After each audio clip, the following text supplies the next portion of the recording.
Good morning, and welcome to Coffee Time with Kauffman, the comfortable place to talk about women's leadership. This morning, I am here with Mounika Vanka as we discuss her journey of cultivating curiosity, compassion, and community. Hi, Monica. Hi, everyone. I'm super excited to be here with all of you from San Francisco. Good morning. So good to have you. Monica is a biomedical engineer by profession and a graduate of Duke University. And yes, she is a huge basketball fan. As a proud woman engineer in tech, she strives to encourage, motivate, and inspire fellow women to join the industry. Her strong adherence to diversity and inclusion in the workplace has also led her to be a part of multiple organizations that focus on supporting and helping underrepresented groups.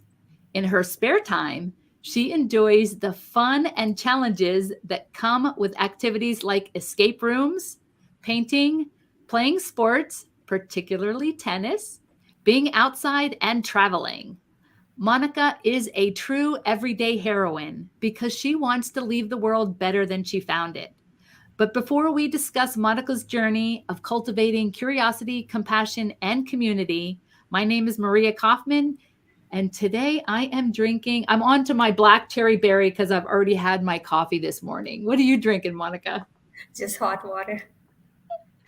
Thank you so much for hopping on. I know you're out of town and in the San Francisco area, you said, right? Yes, So nice to have you here. Get us absolutely. get us started on what your earliest signs of genius were as you might have been a little girl and maybe discovering some of those signs that you were going to follow the career that you did. Sure. I have to think back to like 20 plus years.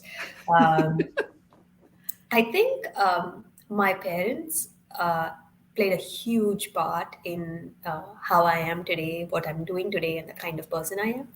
The reason I say that is even as a kid, I kept asking so many questions. I was very curious as a child. And one of the things that I'm very happy that my dad did is every single question that I would ask, he would explain. He would take the time to explain that to me. And my mom often jokes like, if it was me, I would be like, keep quiet, you talk so much. But your dad is so patient with you. Like every small thing, I'd be like, oh, why? What? How is this happening? And I think that part of me, that curiosity, stays with me till this day. That's me and my authentic self. And I can talk a little more about my career journey, but I started off as a biomedical engineer, and then I went into as a software developer, coding on artificial intelligence and machine learning. And from there, now I'm a technical program manager. So if you look at all these three, it's just the curiosity that's kept me driving. Oh, what is this going to look like? What does this feel like? Will I like it? Will I not like it? So I think right from that age, that curiosity kept me going.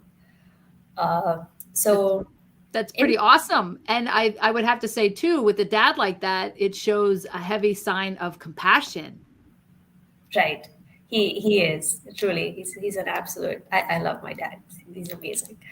Um, and I think with that, I even as a kid, I've always enjoyed science. Uh, Biology is something that fascinated me, and if you do look at my undergrad and masters, it was in biomedical engineering on the same lines. So in school, anything related to biology, I think it came to me naturally. And I think that's important. Sometimes you might have to work very hard in one particular subject to, let's say maybe get a good grade or get a good knowledge in that particular area.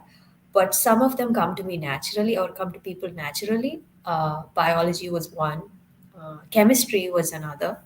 Uh, but yeah, and that was during my school. And after my school, since I really enjoyed biology, I wanted to become a doctor. Uh, that didn't happen. Uh, but I also found, in addition to biology, I loved solving problems, um, and that's the engineering side of me. And I was Right. like, what better way to combine engineering and biology than biomedical engineering? Right. So definitely science. Do you have any memories of math? I don't like math. So you don't even like math. It's like definitely science was the clear winner, but biology and chemistry came later. Was there anything earlier that was maybe walking that path to the science part? Um, in the early, so I did my schooling in India. So I think it might be slightly different from how it is in the education system in the US. So I think initial years we just had social science, I think, Yeah, social studies, right? I don't know if it's the same here. something Uh, similar. Something similar. So that was what I was interested in, and then naturally and then I got interested in biology. Okay. Yeah, math. Okay, so the thing with math is I'm good at math, but I have to work for it. As as I Oh, said, this is important. This is very important. So, because I'll only speaking because I remember, my daughter had some of those things in early stages, right? Where I think that she was getting influenced by this idea that she wasn't good at math. So she would come home and say things like, "Oh, I'm not good at math." But then I was like, "Wait a minute, if I look at your grades, you're doing really well." So tell us about the math. right. So I think it really depends on the kind of teachers that you've had at school. The reason I really enjoyed social science or biology or any of the whatever came to me naturally, I had really good teachers. They made it fun. So I was very excited to be in that class and learn. Uh, and I think that's really important.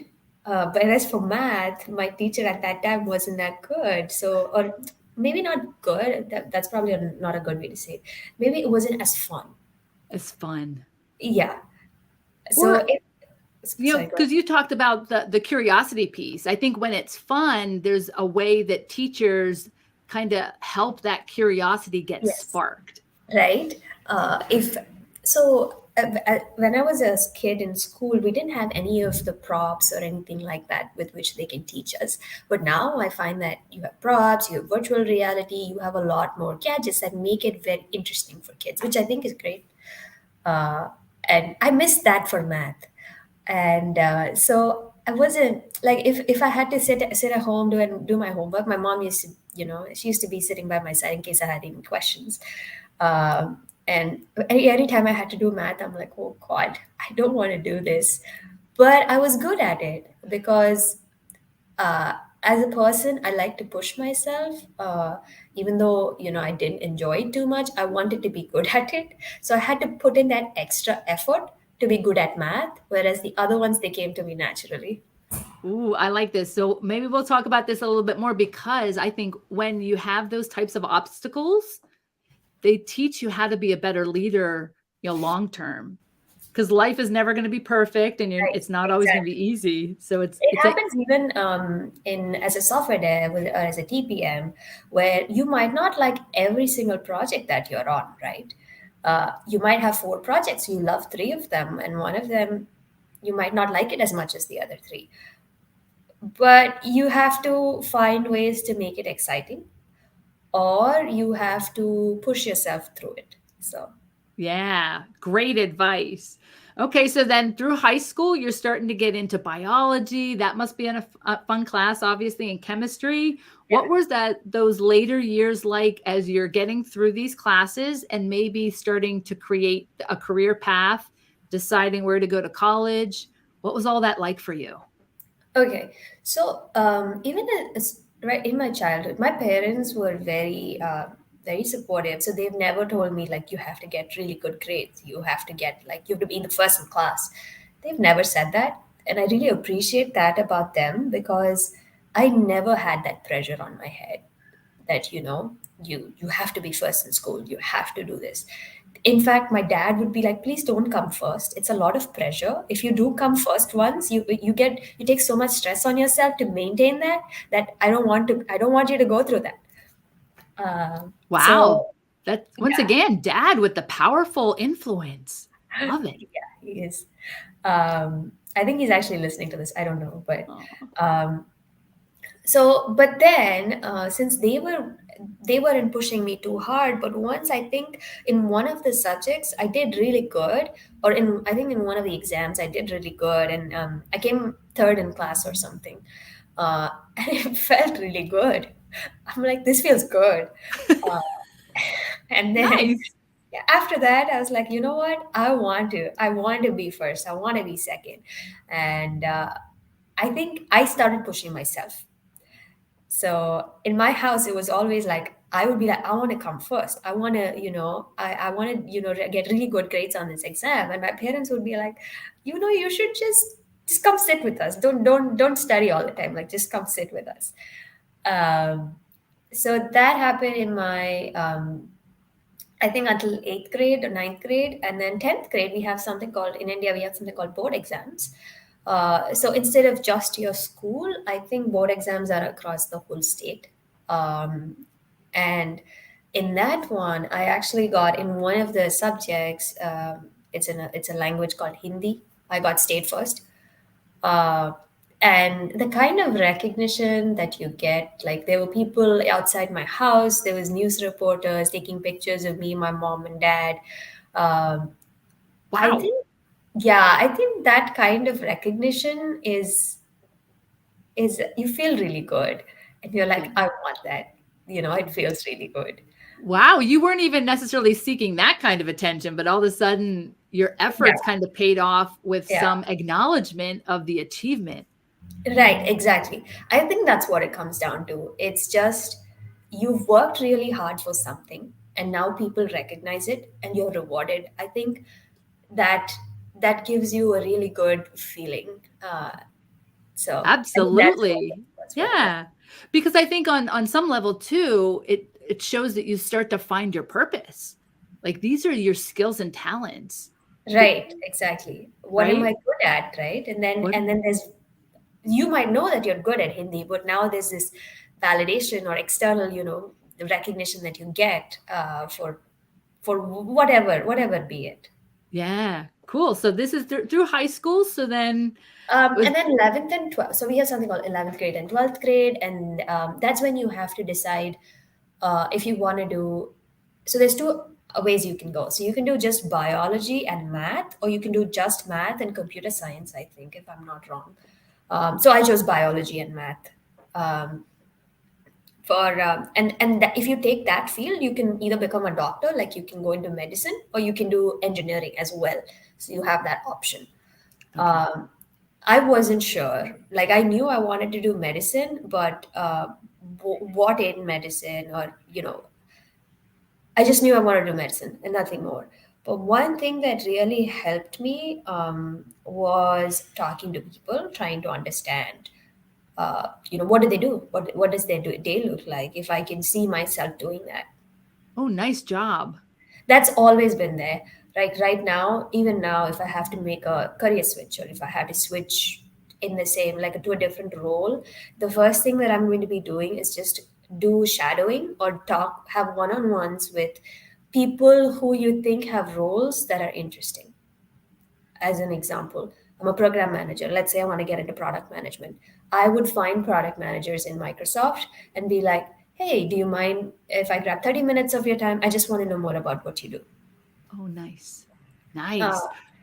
Well, that leads to the other piece of our title is community, yes, and networking and yes, having the courage to even ask for those 30 minutes.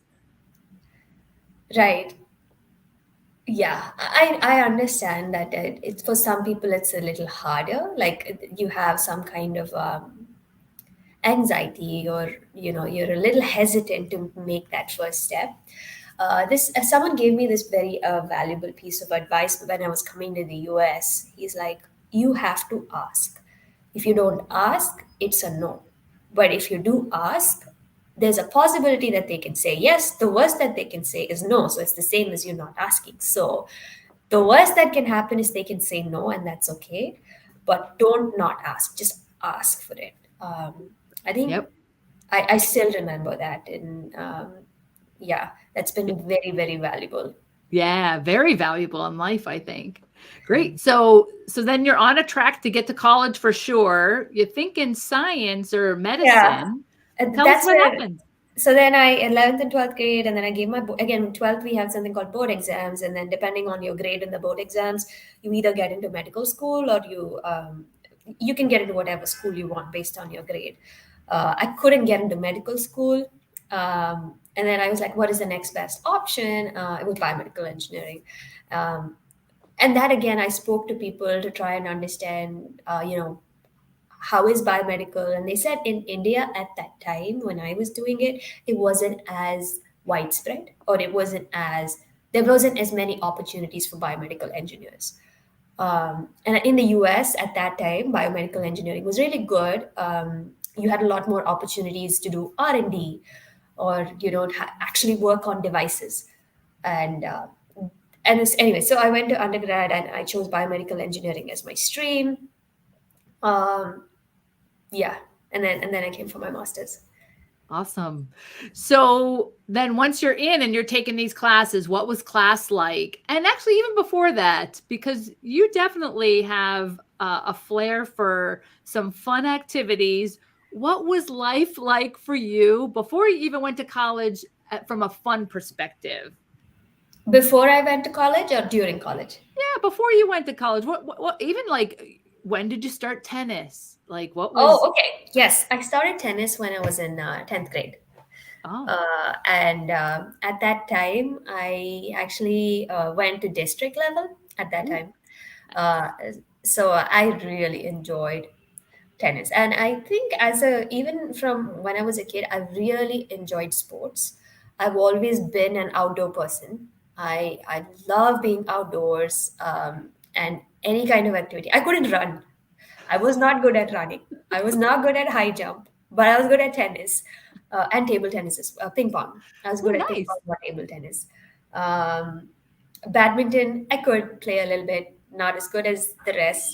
Right. But any form of sport, I would be down. Um, I think it was my it's like therapy. Like you at that time, the only thing that you're thinking about is that, and then it's my peace. Yeah, of course, when you're young, it's you're just having fun, but it's really important activities to have that balance between, school is kind of like your work, right? Yeah. And having I fun is found that it also helps you in your academics. So I yes. found that for myself, if I was only studying, or if I was only doing, like, only going to school, it didn't really stimulate. Like, mentally, yes, you would be studying, but then there wasn't that physical aspect of you working out, or just any kind of activity. But once you start playing some form of sport, it really helps sharpen, I think, your mental acumen. At least for me, I can speak from my experience. It was Yeah. great. I found that my grades also started improving once I started doing something outside. Oh, awesome. So then when you went into college, what did you do I for didn't fun? play. I didn't play tennis in college. In college, a lot of my extracurricular activities was I was a part of so many clubs. I don't know if you can tell, but I am an extrovert. I love socializing. I love talking to people, trying to understand where they're coming from, what their perspective is. It's great how much you can learn just by listening. So I love talking, trying to understand how people think, and why is it they did something this way. So I was a part of a research council. I was a part of English Literary Society. I was a part of one other organization. I forget the name, but I was a part of three or four different clubs, and then I was at a position, and like, I think secretary or something in one of the clubs. Uh, so that kept me active, like, other than my like studies, or in college, like my college work. This is something that I would do during the day as well, because you're organizing events for other students, um, or just for, sometimes you have programs for teachers. So that was me, that was my time. uh, in the evenings, once I came home, what did I do for fun? I used to watch Supernatural, the Ooh, series. I love it. I love it. Yeah. I think it's a nice motivator, right? And it kind of gives you a little bit of this edge, into creative space. In the creative space. Oh, yeah, that's true. Yes, I agree. I think I am a very creative person because I love painting. I love anything. Like, actually, I can actually show you. I Ooh. gave this to one of my friends. I don't know if you can see. Oh, that's awesome. Oh, I love it. Thank you. So this is something that I do for fun. It's my hobby. I paint. Oh, Uh, that is got to be great balance between engineering and or tech and painting. Oh, yeah. wonderful. Did I do it in college? I'm not sure if I painted that much in college, but definitely after coming for my master's to Duke in the US, I started painting. I'm like, how do I, like, for example, coursework can be stressful, right? And how do I take that stress off and not think about it? Is I just paint. And when I'm painting, it's bliss. Like, I'm not thinking about anything else. I'm just focused on painting. Nice. Yeah. How did you decide on Duke University? Oh my God, it was stressful. It's deciding on which university, it's not a bad thing to be stressed about. It's a good thing, but it was stressful. I completed my undergrad, and then actually I went to Australia for 6 months during my undergrad for an exchange program. And if anyone has the opportunity to go, I would definitely recommend. It's such an eye-opening experience because you're there for a short period. You experience another culture, you experience the community, the people, the coursework. It's so different from back home in India. Uh, so definitely, I would suggest and recommend if you have the opportunity and the means and the finances to go, you should definitely go. Awesome. I love it. Yeah, right? Talk about curiosity. No better way to get curious as to, being in another culture, getting that Yeah. exposure, bit of travel. Yeah, I think that prepared me a little bit before I came to the US for my master's. So Nice. yes, application process. That was it was stressful because as everyone else, you have a few universities that are safe universities. You know you're going to get into them, and then you had a few that are like really good universities that it would be great if you get into. So I did have a few of those, and then I applied to 10. Um, and then I remember in I think 11th grade or 12th grade, I don't know when, but I was sitting on my bed, I was talking to my mom. I was like, Amma, I want to go to Duke University. Maybe it was during undergrad, I'm not sure. But I was like, I want to go to Duke. And she was like, why? I'm like, I don't know. It just looks like Harry Potter. It looks, the castle looks like, it looked like a castle. The Duke Church, I think. Yeah. I I'm love like, it. it gives me that feel. I really want to go to Duke. And Duke is rated, I think it was number two at that time for biomedical engineering. It's rated really well for biomedical engineering. Um, so anyway, that was even before I had started applying. And then I was like, okay, so Duke is my, like in the list of universities that are really good. It'll be great if I get into.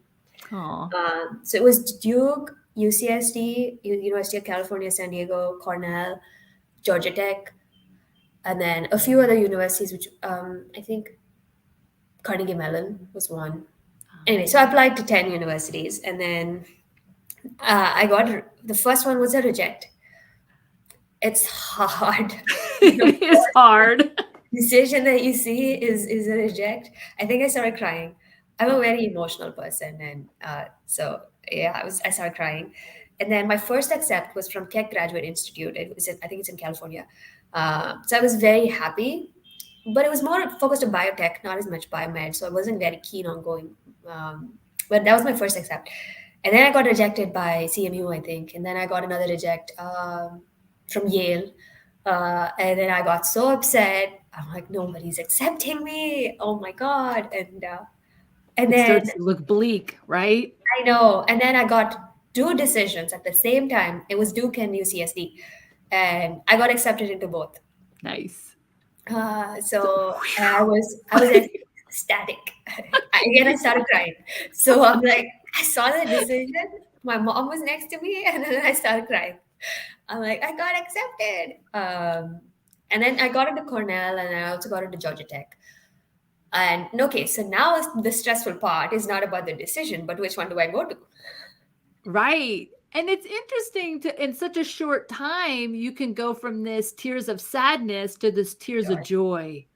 Yeah. I love it. Talk about a journey. I mean, there's a bigger journey here, but that whole process is so important along this greater journey, is don't you think? Yes, I think my mom still jokes that that was the toughest decision I think you've made in your life. Oh. So I took 2 months. So okay, so I always write down. I don't know. I think I had PM skills, or even when I was a kid, like I Oh, have no this. doubt. Oh, I'm sure. I think that my dad's like that. Like everything, he's like write it down. It gives you clarity. So and then I started writing down pros and cons for each of these universities. Like for Duke, what are the pros? What are the cons? Like for example, Duke is expensive. It's a private university. It is San Diego. UCSD is public. So then I started writing down what are the pros, what are the cons. And then Cornell and Georgia Tech, I had already decided I wasn't going because they were a 1 year program and they were a Master of Engineering, I think, not Master of Science. Uh, Both Duke and UCSD were Master of Science. Uh, and then I would go back and forth. I would talk to people. People were like, it's San Diego. La Jolla Beach is there. You should go to San Diego. Uh, Right.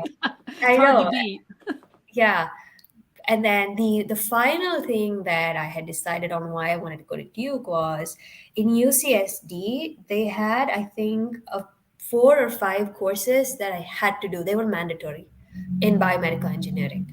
Whereas in Duke, they were a lot more flexible. So I could do whatever courses I wanted. Like I could do engineering, sorry, not engineering, but engineering management courses. Like how do you manage, like in high tech industries, how do you manage a product or things like that. So that's something I really wanted to do. So I was like, Duke gives me a lot more flexibility than UCSD. So then I decided on Duke.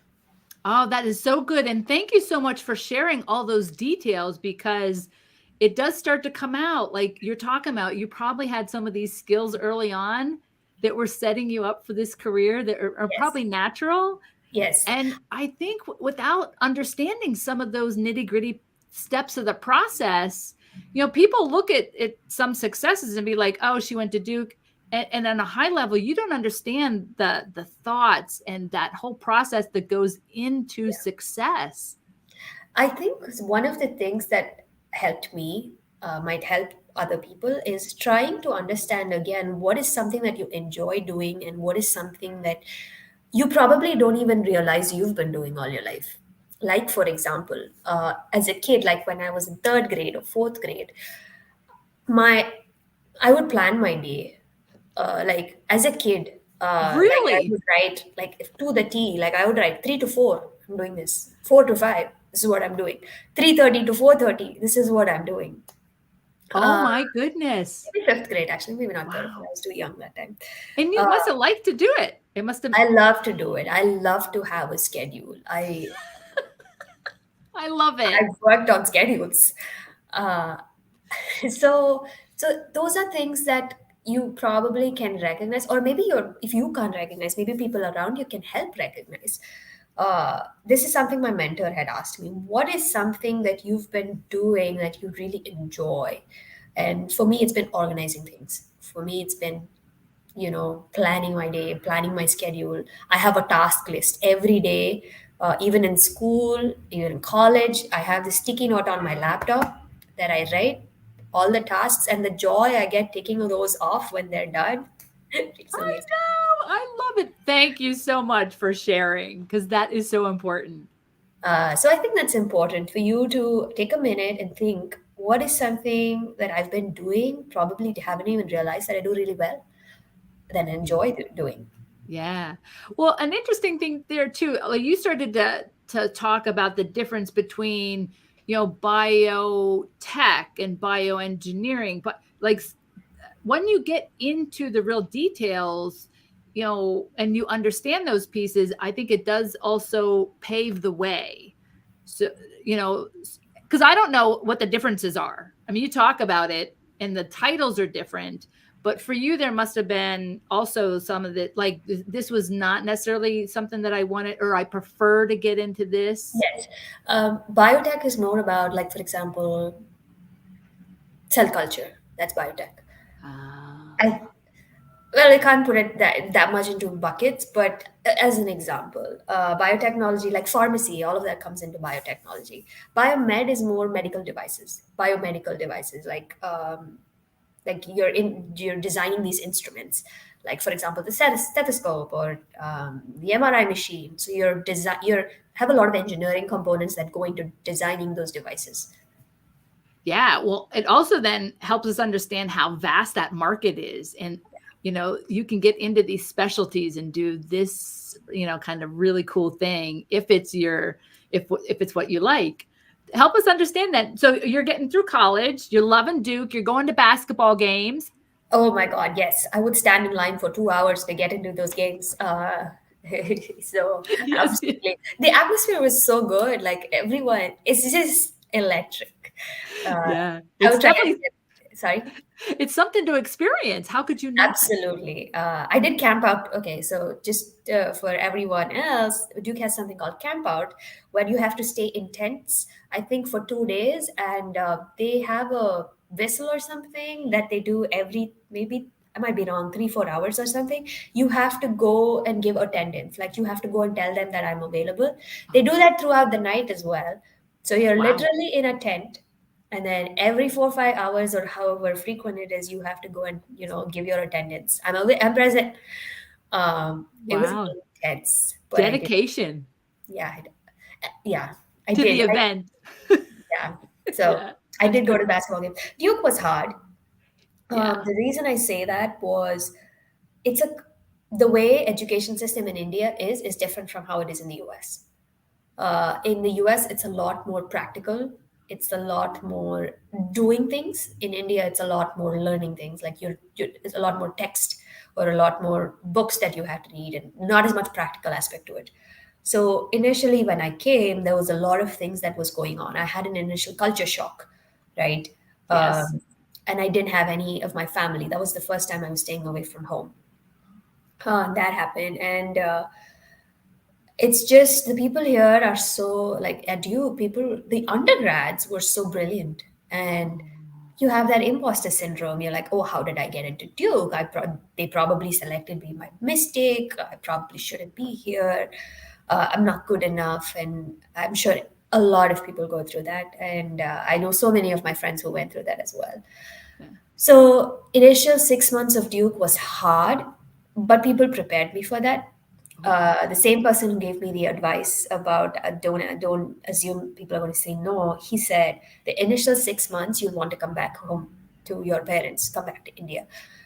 But after that, if you push through that, you will be good. You'll get used to the grind. You'll get used to everything, like the way Nice. it works there and all of that. And as he said, I would call my parents in the first 6 months. I'd start crying. I'm like, I want to come back home. I don't think I can do this. I don't think I'm good enough. I'm finding it hard to cope up in the subjects. And I like getting good grades. So the thought of me getting a B or C, I didn't want to. Right. Uh, so it was very hard. The Yeah. initial 6 months was very hard. Every day I would call my parents crying, I don't want to do this. I want to come back home. I don't know what kept me going. I think so if my parents had said, no, you shouldn't come back, you should stay there and finish what you do, I think that would have put an extra pressure on me. They're like, come back if you want to. We're very supportive. You don't want to stay there, come back. It's okay. Do what you want to do. But they would be like, I know you can do it. But Oh, if you want to come back, come back. That's fine. Um, so I was like, okay, let me give my first sem exams, and let's see how it goes. And it wasn't too bad. I did get decent grades. was wasn't horrible enough to send you home. It wasn't that bad. I think one of the subjects I found it so hard because I couldn't understand, and people in the class, they would get it instantly, and for me, Oh, I would have to work 3 times as hard to get to the same level that they were. yeah. Uh, that's it's a very difficult spot to be in. It And Yeah, you're because you like, don't see it, you're in it, so you don't see the benefits of pushing through and getting through those obstacles. yeah, it's hard. So yeah, initial 6 months was very, very bad. Yeah. But But after you that, made it. I made it. I know. After that, I think you get the hang of things, and you're like, you understand the culture better, you understand the people better, you understand how things work here. Um, you, yeah. And then it became better, and yeah, Yeah, it awesome. was good. It was a good Good. experience after that. Good for you. Yeah. Such a journey. So then as you're obviously getting through classes, you're getting through that experience, as you're getting closer to maybe getting starting a career or finding work, what do you remember about that time? Job Anything? search is hard in the US, especially as an international student. So I came as an international. I was an F1 visa, and then I got on H1 and all of that. But the reason it's very hard is you have a time constraint, and within that time, let's say 90 days, you have to find a job. If you don't, you have to go back home. Oh, So it's very stressful. And I think, as I said, I've always enjoyed networking. So I started that early on. cool. I'm like, okay, so if I have to get a job, what are the things that I have to be doing? Again, as I said, I love checklists. So, I made a list that I have to start networking. These are the companies that I want to target, like targeting the companies that would take international students and not, looking at companies that don't because they're not going to take you anyway. Um, Smart. yeah, so I think in addition to your coursework, this was a full time thing. It's a full time course. Finding a Yes. job is a full time course. Yes. Uh, so I would go to all the networking events in Duke, in North Carolina, NCSU. That's another university close by. Online events, and then I used LinkedIn a lot, Oh, nice. a lot. I would just cold email people. I have no problems with cold calling or cold emailing. Wow. Yeah. Another really good skill to have and to feel comfortable with because that takes a lot of courage and confidence. You get Again, I think it rejections. comes back to the fact that what can they do? They just won't reply. That's fine, right? I love That's it. okay. Yeah. You get used to it. Yeah, I think so. I think the same thing goes with saying no. They can just say no. What else are they going to do? Yeah. So yeah, I don't mind cold emailing. And people actually reply. That's the thing. When you do that, it depends on how you write your body. So don't be like, give me a job. No, Don't start with that. don't.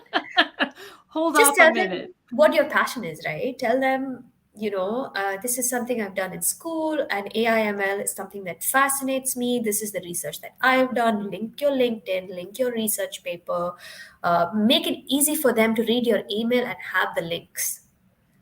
Like, right? If they Do the get work. Yeah, curious, make it easy for them. make it Right. easy for the other person. Nobody has the time, nobody has the full amount of time to sit there and look for things. Make it accessible for the other person such that in the email they should be able to find what your research is, like they should be able to click it. Yes. So that's really helped me. Those are Cool. small things that help you. Yeah, very good advice. Yeah. So you're putting in all this work, you're over the hurdle, you're having fun at Duke, Yeah, but you're doing school and then, trying to find a a full time. job. Yeah. I started off with an internship, so it's a little easier to look for internships than as opposed to a full time job because internships they don't have to sponsor per se for international. Okay. So I Good. got my internship at Cook Medical, and it was a great experience. I loved it. Uh, and after that, that was an actual biomedical company. Like they designed biomedical devices. After that, for my full time job search, uh, I was looking into research positions where we could apply AI and ML, artificial intelligence and machine learning. I was wondering how intentional you were with your I path. was. I was. And the reason is, as I said, I'm a very curious person. So there's not, for me personally, I know some people aren't like that, but I don't mind trying going into a different field. I don't mind venturing into a different field. And I think that's me as my authentic self is even now, I do this, but then I don't mind venturing into a new field. The reason I say that is I did biomedical like for my undergrad and masters, and I wanted to work on devices. But once I came here, I found that there was a lot more opportunities and people were hiring a lot more for artificial intelligence and machine learning. So I noticed that. I noticed the trend in the industry and I started taking courses. Oh, nice. I was like, if I want to find a job, I better get this skill set. Oh, awesome. Okay, so it's very rational. It's Yeah. very practical. Yes, I know people who don't agree with that, and they're like, oh no, I want to stay core to what I've learned. I don't want to, just for getting a job, I don't want to, get into another field. And that's fine, but I'm not like that. I enjoy AI and ML too. I enjoy Yeah. a lot of things. So, uh, Yeah. I did do my research. I was like, what field will get me a job, or which field is very hot right now, where everyone wants to go. And AIML was that. And I did a Yeah. lot of coursework, and then I did a lot of projects. And at that time, I applied to Lenovo. That was where I got my first job in AI and ML, artificial intelligence and machine learning. Okay. Yeah. So by that time, you're kind of putting the seeds down. You're kind of finding your way. Yeah. You're building those experiences. So was Lenovo once again an intentional It was path? the first company that I got my job offer. And I just Oh, stopped applying after that. I'm like, yay, I got my job. Isn't that all pretty good? great one. It's pretty awesome opportunity. Yeah. My mom was like, no, I think you should still apply. I'm like, no, I'm done. Oh, yeah. When you know, you know. Yeah, I really enjoyed. I loved my time at Lenovo. The Yeah. community, like my people, my manager, my team. I still talk to them. Like whenever I go to Raleigh, where like RTP, where they are, I make it a point to meet them. They're still very very close to me. I love my colleagues, my manager, and all of them. Yeah, that's awesome. So you're a PMP. Okay, so I did join. Yes, I am. I did join as a software dev or a researcher in Lenovo, but I think program management has always been my calling, right? From as a kid, if you see the way I organize stuff, the way I like meeting people, the way I like getting things done, I always knew I wanted to get into management. Okay. That's always been there in my mind. Right. I knew that was the field that because I, I thrive there. As in, I do well, but I love doing what I do. So it's that balance that you need to find. And so while I was at Lenovo, I was like, okay, I know I want to get into program management or project management. How do I do that? How do I make the transition? So again, I spoke to a few people about project managers or program managers, and I was like, okay, I want to give my PMP exam. PMP, if people don't know, stands for Project Management Professional. So it's more of project management, not as much program management. And I was like, this is the starting step. Like I will give my PMP, and now my resume is going to have PMP, and so I'm going to get a lot more program management or project management opportunities, which I wasn't before. Ah, interesting. Okay. So once again, you're kind of you're putting one step in What, front of the yeah. other. What do you have to do to get where you want to go? You start off by identifying a few things. Like one of them was doing the PMP exam. The second one was just reaching out to people on program managers on LinkedIn and asking, "Hey, what do you do every day? I'm very interested." And during the call, you can be like, "If you do have an opportunity on your team, please keep me in mind. I'd love to, interview." Once again, great advice. I mean, it Thank you. just sounds so natural, and maybe that speaks also then to your skill set and your talents, but yeah, it's really important. Yeah, I think that really helped me. And then it was a long process though. So I knew I wanted to get into program management. My manager at that time, also my ex manager, he was amazing. Oh, He was really good at giving me opportunities where I can showcase my talents. nice. I think That's a that's a great, yeah, that's yeah. very, very important for anyone in any team to have a good manager. And someone who can recognize opportunities and put you in front of those opportunities to give you that visibility. And touch Yes. wood, my current manager is also like that. So if someone asked me this question, would you work on a project that you don't like as much but have a really good manager, or would you work on a project that you really like but you have a bad manager? And I think I would work on a project that I don't really like but I have a really good manager. Ooh, that's a great one to give perspective to. Yeah, Yeah. And why do you, because what makes you, yeah. What makes you say because that? if he's a good manager, he will, if you tell him that, I'm working on this right now, I'm not enjoying it too much, is there something else that I can work on? He's going to give you that opportunity, right? Or if he doesn't have it at the moment, he's going to be on the lookout, and he is going to give you that visibility. He's going to put you in front of people. He's going to be the reason that you're like, he's going to make you successful. But let's say you have a really very, very good project that you're working on, but you do not have a good manager, or a manager who knows how to put you in front of people or give you that visibility. No matter how much work you do, it's not going to go to the upper leadership. They're not going to know because your manager is not doing that, right?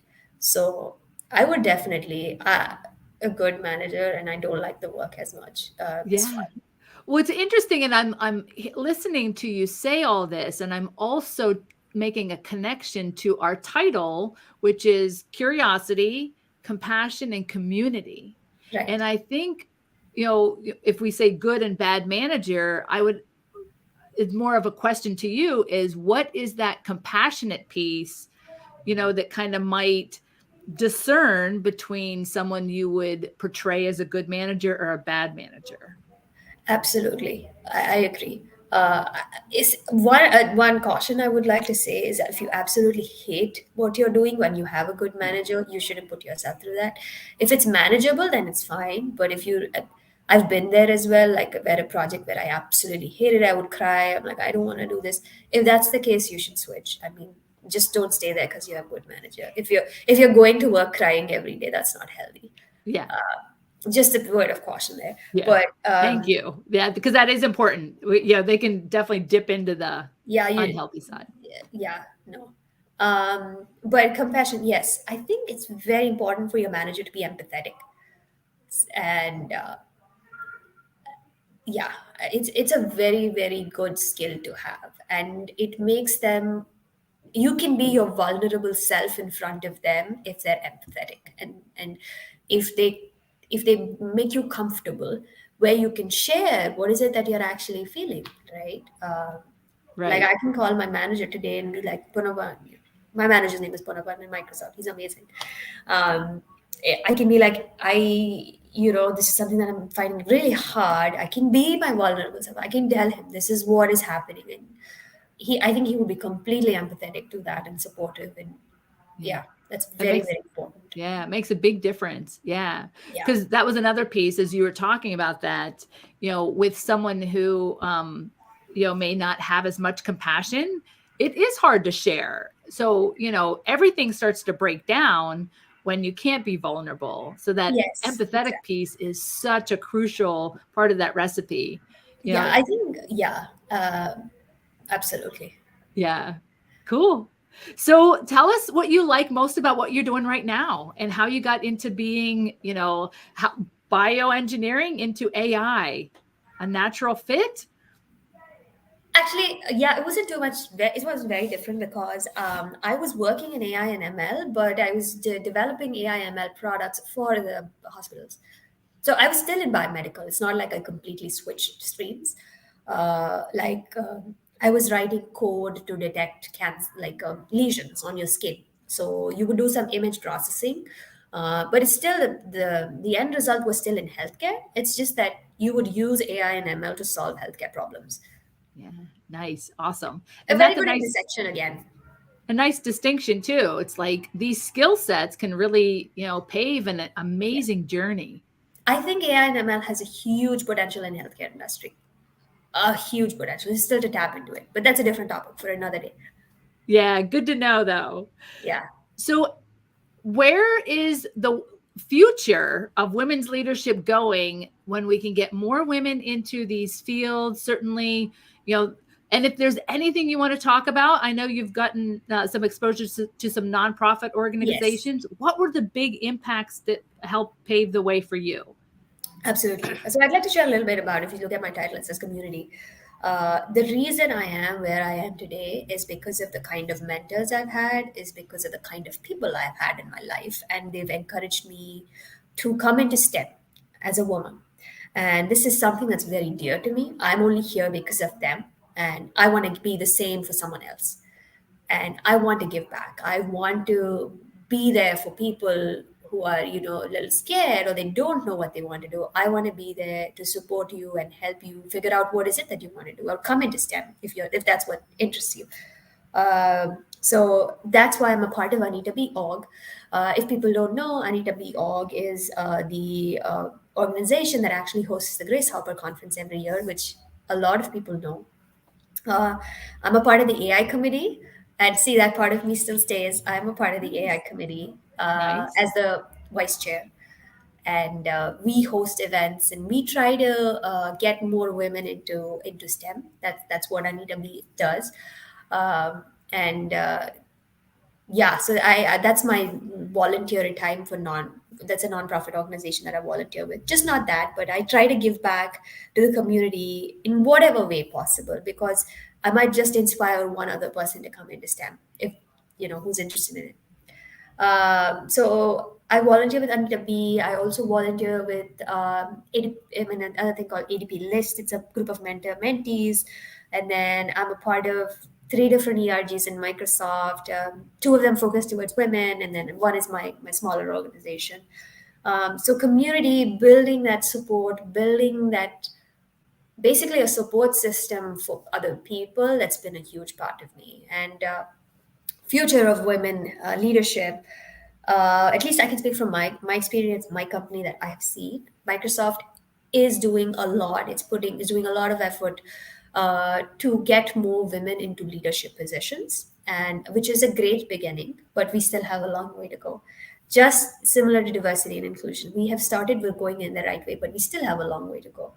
At Microsoft, I think we have 20 something percent. I think 21. I'm not sure, but percentage of women in leadership positions, but we still have time to reach that equity. Mm. So actually, I remember a favorite, good quote, trying to look, Yeah. by, I think, Sheryl Sandberg. It says, "In the future, there'll be no female leaders; there'll just be leaders." So I think we're still getting there, but we have some time to get there.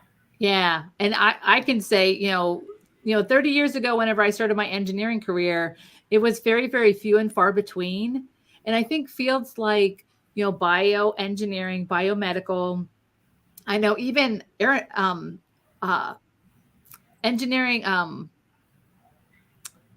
aerospace, Aerospace engineering. Uh-huh. that's another one where there's a lot of women gravitating to data science. It's so exciting to see all these opportunities and what women can do. I can't wait to see what the future holds for women. And eventually, Absolutely. yeah, like you said, like eventually it's going to be like, oh, we don't even talk that way anymore. Exactly, right. It's not a point of discussion. Yeah, not a point. Is there any other inspirational quotes that you'd like to share with the Yeah, audience? I have one from Brenda Wilkerson, who is she has Anita B. org. She says, in order to have women-led teams thrive, it's important to ensure that as their leader, you're supporting and promoting them in a meaningful way, which comes back to the compassion, and managers are being compassionate. And then recently, there's another motto that I live by. A lot of it is not professional, but more a personal journey and development and growth for your own mental health. It goes like, where awareness goes, energy flows, by Dandapani. I think I remind myself that every day. Be very mindful of who you're giving that energy to, what activities you're putting that energy into, because you only have a finite amount of energy. So be very mindful of who you're giving that energy to. Surround yourself by people who uplift you, not someone who brings you down. Yeah, thank you so much for all those very inspirational quotes. Just one more question. What are you doing these days for fun? Me. It's my tennis. I recently got back into tennis. We won the division. We're the division champs. So I'm super excited. It's the tennis, and I travel. So I'm in San Francisco now. I'm going to Austin in some time, and then I'm going to Boston and New York, and I am very excited. And I do escape rooms. Yeah, talk about fun. That's got to be fun. I love escape rooms. Absolutely. Cool. Mounika, thank you so much for being a guest on the show and for sharing your journey.